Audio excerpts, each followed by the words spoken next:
Gas ಗಂಡಾಂತರ ಈಗಾಗಲೇ ಅಲ್ಲೋಲ ಕಲ್ಲೋಲ ಸೃಷ್ಟಿ ಮಾಡಿದೆ. ಹೋಟೆಲ್ಗಳು ಮುಚ್ಚಿವೆ, ಆಟೋ ರಿಕ್ಷಾಗಳು ಕಾರ್ಯ ನಿಲ್ಲಿಸಿವೆ, ಅನಾಥ ಆಶ್ರಮಗಳು ಮತ್ತು ವೃದ್ಧಾಶ್ರಮಗಳು ಅಡುಗೆ ಮಾಡೋಕೆ ಗ್ಯಾಸ್ ಸಿಗ್ತಿಲ್ಲ. ಈಗಾಗಲೇ ಪರ್ಯಾಯ ವ್ಯವಸ್ಥೆ ಮಾಡಿಕೊಂಡಿರೋ ಹೋಟೆಲ್ಗಳು ಕಷ್ಟಪಟ್ಟು ಹೇಗೋ ಗ್ರಾಹಕರಿಗೆ ಸರ್ವಿಸ್ ನೀಡುತ್ತಿದೆ. ಇದೆಲ್ಲ ಇಲ್ಲಿಗೆ ನಿಲ್ಲುತ್ತಾ? ಖಂಡಿತ ಇಲ್ಲ. ಈ ಗ್ಯಾಸ್ ಗಂಡಾಂತರ ಇನ್ನಷ್ಟು ಕಾಡೋ ಲಕ್ಷಣಗಳು ಎದ್ದು ಕಾಣ್ತಿದೆ.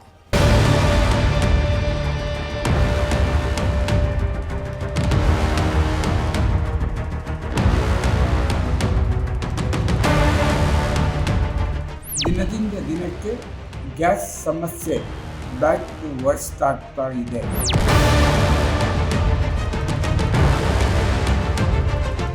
ಈಗಾಗಲೇ 100 ಕೋಟಿಗಿಂತ ಹೆಚ್ಚಿಗೆ ನಷ್ಟವಾಗಿದ್ದು, ಈ ವಾರದಲ್ಲಿ ಮತ್ತೊಂದು 50 ಕೋಟಿ ಹೆಚ್ಚುವರಿ ನಷ್ಟವಾಗಿದೆ.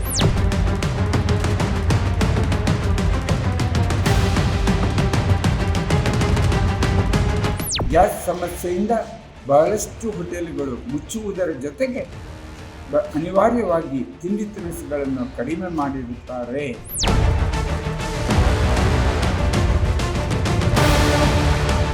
ಸಮಸ್ಯೆ ಬಗೆಹರಿಯುವಂತ ಲಕ್ಷಣಗಳು ಕಾಣುತ್ತಿಲ್ಲ. ದುಡ್ಡು ಕಳ್ಳತನ ಮಾಡುವುದು ನೋಡಿದ್ದೀವಿ, ಚಿನ್ನಾಭರಣ ಕಳ್ಳತನ ಮಾಡುವುದನ್ನು ನೋಡಿದ್ದೀವಿ. ಆದರೆ ಕಾಲ ಬದಲಾಗಿದೆ. ಈಗ ಗ್ಯಾಸ್ ಕಳ್ಳತನ ಮಾಡುವ ಸ್ಥಿತಿಗೆ ಜನ ತಲುಪಿದ್ದಾರೆ. ಅಷ್ಟರ ಮಟ್ಟಿಗೆ ಗ್ಯಾಸ್ಗೆ ಬೇಡಿಕೆಗಿದೆ. ಇಲ್ಲಿ ನೋಡಿ, ಇಬ್ಬರು ಬಂದು ನಿಂತ್ಕೊಂಡಿದ್ದಾರೆ.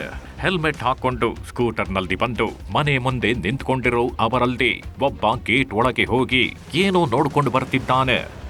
ಬಂದವನೇ ಗೇಟ್ ಮುಚ್ಚಿ ಮತ್ತೆ ಒಳಗೆ ಹೋಗ್ತಾನೆ. ಸ್ವಲ್ಪ ಹೊತ್ತಿನ ನಂತರ ಹೊರಗೆ ಬರೋ ಆತ ಸ್ಕೂಟರ್ ತಗೊಂಡು ಗೇಟ್ನೊಳಗೆ ಹೋಗ್ತಾನೆ. ಸ್ವಲ್ಪ ಹೊತ್ತಿನ ನಂತರ ಆ ಸ್ಕೂಟರ್ನಲ್ಲಿ 2 ಸಿಲಿಂಡರ್ಗಳನ್ನ ಎತ್ಕೊಂಡು ಮನೆಯಿಂದ ಈಚೆ ಬರ್ತಾನೆ. ಅವರಿಬ್ಬರು ಸ್ಕೂಟರ್ನಲ್ಲಿ ಅಲ್ಲಿಂದ ಎಸ್ಕೇಪ್ ಆಗಿದ್ದಾರೆ. ಇದು ಹಾಡ ಹಗಲೇ ನಡೆದ ದರೋಡೆ. ಹೌದು, ದರೋಡೆಯಾಗಿರೋದು 2 ಸಿಲಿಂಡರ್ಗಳು. ಗ್ಯಾಸ್ ಕೊರತೆ ವಿಪರೀತ ಆಗಿರೋದರ ಲಕ್ಷಣ ಆಗಿದ್ದು. ಗ್ಯಾಸ್ ಟ್ರಬಲ್ ವಿಪರೀತ, ಸಮಸ್ಯೆಗೆ ಸಿಗುತ್ತಿಲ್ಲ ಪರಿಹಾರ. ಮುಚ್ಚುತ್ತಿವೆ ಹೋಟೆಲ್ಗಳು, ಸಂಕಷ್ಟಕ್ಕೆ ಸಿಲುಕ್ತಿದ್ದಾರೆ ಜನರು. ಯಾವಾಗ ಗ್ಯಾಸ್ ಸಮಸ್ಯೆಗೆ ಮುಕ್ತಿ? ಮುಂದಿದೆಯ ಮಾರಿ ಹಬ್ಬ. ಎಸ್, ದಿನೇ ದಿನೇ ಗ್ಯಾಸ್ ಪ್ರಾಬ್ಲಮ್ ವಿಪರೀತವಾಗ್ತಿದೆ. ಕೆಲವರಿಗೆ ಗ್ಯಾಸ್ ಸಿಕ್ತಾಗಿದ್ದು, ಇನ್ನು ಕೆಲವರಿಗೆ ಸಿಗ್ತಿಲ್ಲ. ಏಜೆನ್ಸಿಗಳ ಮುಂದೆ ಸಾಲು ಸಾಲು ನಿಂತ್ಕೊಂಡ್ರೂ ಸಹ ಗ್ಯಾಸ್ ಸಿಗೋ ಯಾವ ಲಕ್ಷಣನೂ ಅವರಿಗೆ ಕಾಣಿಸ್ತಿಲ್ಲ. ಮತ್ತಷ್ಟು ಮಂದಿಗೆ ಗ್ಯಾಸ್ ಸಿಕ್ಕರೂ ಕೂಡ ಜನರಲ್ಲಿ ಆತಂಕವಂತೂ ಕಡಿಮೆ ಆಗ್ತಿಲ್ಲ. ಹೀಗೇನೋ ಗ್ಯಾಸ್ ತಗೊಂಡಿದ್ದಾಯ್ತು, ಮುಂದಿನ ಕತೆ ಏನು ಅಂತ ಅವರು ಯೋಚನೆ ಮಾಡ್ತಿದ್ದಾರೆ. ಗ್ಯಾಸ್ ಇಲ್ಲದೆ ಮನೆಗಳನ್ನ ನಡೆಸೋದೇ ಅವರಿಗೆ ಕಷ್ಟವಾಗ್ಬಿಟ್ಟಿದೆ. ಇದು ಮನೆಗಳ ಕಥೆ ಆದ್ರೆ ಹೋಟೆಲ್ಗಳ ಕಥೆ ಇನ್ನೂ ಘೋರ. ಅಲ್ಲಿ ಕಮರ್ಷಿಯಲ್ ಸಿಲಿಂಡರ್ ಸಿಕ್ತಾಗಿಲ್ಲ.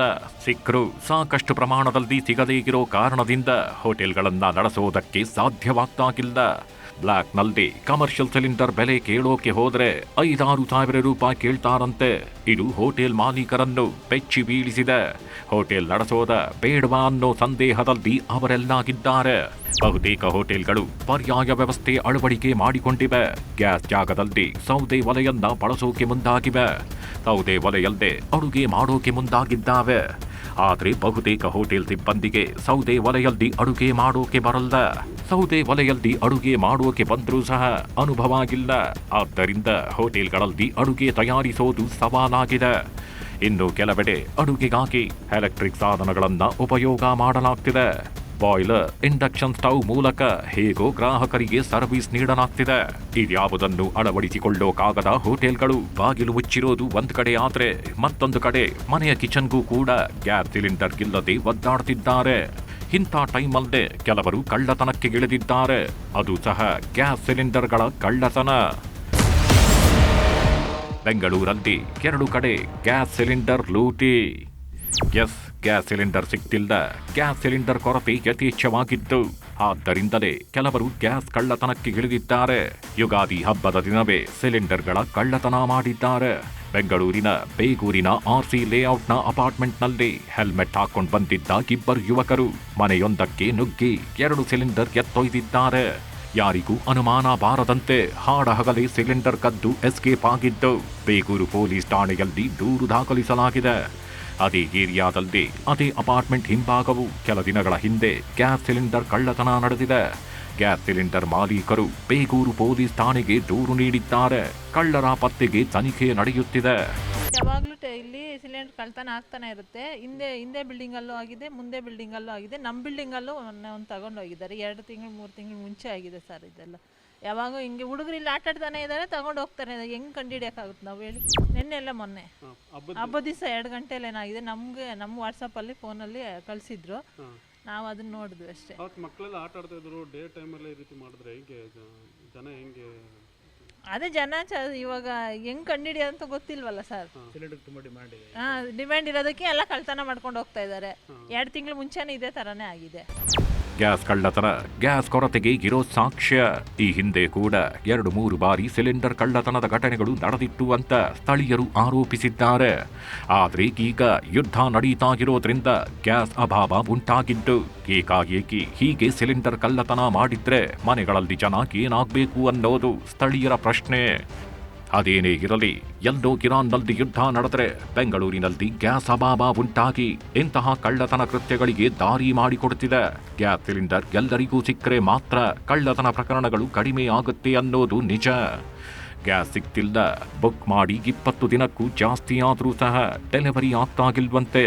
ಆದ್ದರಿಂದ ಗ್ಯಾಸ್ ಸಿಲಿಂಡರ್ ವಾಹನ ಬಂದಾಕ್ಷಣ ಗ್ಯಾಸ್ಗಾಗಿ ಜನರು ಮುಗಿ ಬೀಳ್ತಾಗಿದ್ದಾರೆ.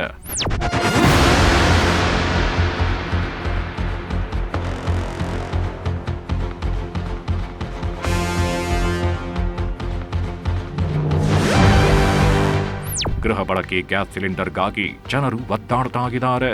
ಇನ್ನು ಕಮರ್ಷಿಯಲ್ ಗ್ಯಾಸ್ ಸಿಗದೆ ಹೋಟೆಲ್ಗಳು ಮುಚ್ಚುತ್ತಿವೆ.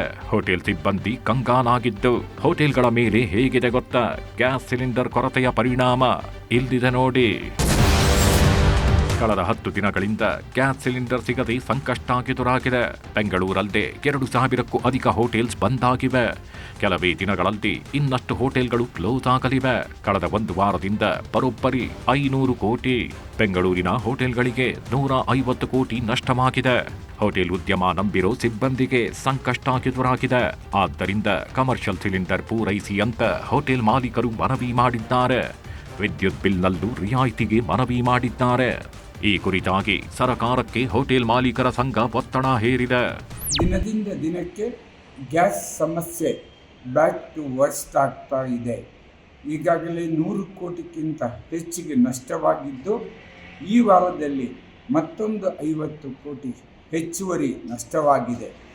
ಈ ರೀತಿ ಗ್ಯಾಸ್ ಸಮಸ್ಯೆಯಿಂದ ಬಹಳಷ್ಟು ಹೋಟೆಲ್ಗಳು ಮುಚ್ಚುವುದರ ಜೊತೆಗೆ ಅನಿವಾರ್ಯವಾಗಿ ತಿಂಡಿ ತಿನಿಸುಗಳನ್ನು ಕಡಿಮೆ ಮಾಡಿರುತ್ತಾರೆ.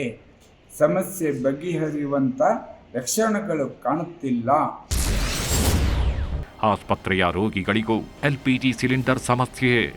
ರಾಜ್ಯದಲ್ಲಿ ಕಮರ್ಷಿಯಲ್ ಸಿಲಿಂಡರ್ ಅಭಾವ ತೀವ್ರವಾಗಿದೆ. Hotel, restaurant, ಡಾಬಾಗಳಲ್ಲಿ ಸಮಸ್ಯೆಯಾಗ್ತಿದೆ. ಈ ನಡುವೆ ಗದಗ ಜಿಲ್ಲೆಯಲ್ಲಿ ರೋಗಿಗಳಿಗೂ ಎಲ್ಪಿಜಿ ಸಿಲಿಂಡರ್ ಸಮಸ್ಯೆಯ ಬಿಸಿ ತಟ್ಟಿದೆ.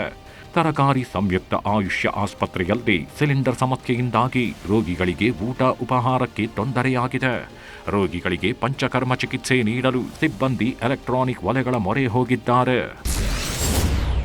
ಎಲ್ಪಿಜಿಗೆ ಪರ್ಯಾಯ ವ್ಯವಸ್ಥೆ, ಕಸದಿಂದ ಬಯೋಗ್ಯಾಸ್ ಉತ್ಪತ್ತಿ. ಬೆಂಗಳೂರಲ್ಲಿ ಗ್ಯಾಸ್ ಸಿಲಿಂಡರ್ ಅಭಾವ ದಿನೇ ದಿನೇ ಹೆಚ್ಚಾಗ್ತಿದೆ. ಕೋರಮಂಗಲ ಕೈಗಾರಿಕಾ ಪ್ರದೇಶದಲ್ಲಿ ಕಸರಸ ಸೆಂಟರ್ನಲ್ಲಿ ಎಲ್ಪಿಜಿಗೆ ಪರ್ಯಾಯ ವ್ಯವಸ್ಥೆ ಮಾಡಲಾಗಿದೆ. ಕಸದಿಂದ ಬಯೋಗ್ಯಾಸ್ ಉತ್ಪತ್ತಿ ಮಾಡಿ ಮಾರಾಟ ಮಾಡಲಾಗ್ತಿದೆ. 13 ಟನ್ ಕಸದಿಂದ 7ರಿಂದ 8 ಸಿಲಿಂಡರ್ ಗ್ಯಾಸ್ ಉತ್ಪತ್ತಿ ಮಾಡಲಾಗುತ್ತಿದ್ದು, ಹಸಿ ಕಸದಿಂದ ಬಯೋಗ್ಯಾಸ್ ಉತ್ಪಾದನೆ ಮಾಡುವ ನೂತನ ಘಟಕವನ್ನ ಸಚಿವ ರಾಮಲಿಂಗಾರೆಡ್ಡಿ ಉದ್ಘಾಟನೆ ಮಾಡಿದ್ದಾರೆ. ಕಳೆದ 8 ವರ್ಷಗಳಿಂದ 8 ಟನ್ ಸಾಮರ್ಥ್ಯದ ಘಟಕ ಕಾರ್ಯನಿರ್ವಹಿಸುತ್ತಿತ್ತು. ಈಗ ಹೊಸದಾಗಿ 5 ಟನ್ ಸಾಮರ್ಥ್ಯದ ಜೈವಿಕ ಅನಿಲ ಘಟಕಕ್ಕೆ ಚಾಲನೆ ನೀಡಲಾಗಿದೆ.